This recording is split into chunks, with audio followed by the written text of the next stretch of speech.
জামালপুরে র্যাবের অভিযানে বিপুল পরিমাণ বিদেশি মদসহ একটি সংঘবদ্ধ মাদক কারবারির ৩ সদস্যকে গ্রেফতার করা হয়েছে। এ সময় মদ বহনকারী একটি ট্রাকও জব্দ করা হয়। র্যাব ১৪ CPC-১ এর একটি আভিযানিক দল শুক্রবার দিবাগত রাতে বকশীগঞ্জ নন্দীরবাজার মহাসড়কে বিশেষ অভিযান চালিয়ে ১,৩০১ বোতল বিদেশি মদ উদ্ধার করে। অভিযানে ৩ জন মাদক কারবারিকে হাতে নাতে গ্রেফতার করা হয়।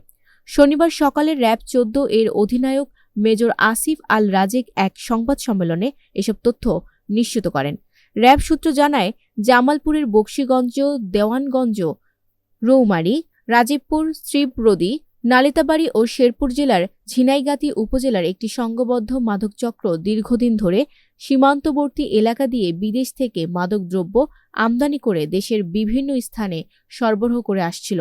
গোপন সংবাদের ভিত্তিতে এবং দীর্ঘদিনের গোয়েন্দা নজরদারির অংশ হিসেবে এই অভিযান পরিচালনা করা হয়। র্যাব জানায়, উদ্ধারকৃত বিদেশি মদের আনুমানিক বাজার মূল্য প্রায় ৭০ লাখ টাকা।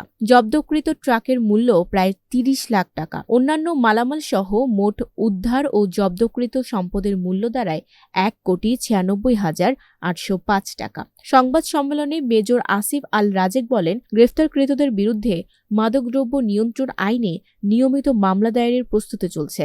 আইনগত প্রক্রিয়া শেষে তাদের সংশ্লিষ্ট থানায় হস্তান্তর করা হবে। তিনি আরও জানান, মাদক চোরাচালান ও ব্যবসার সঙ্গে জড়িত যে কাউকেই আইনের আওতায় আনতে র্যাবের অভিযান অব্যাহত থাকবে।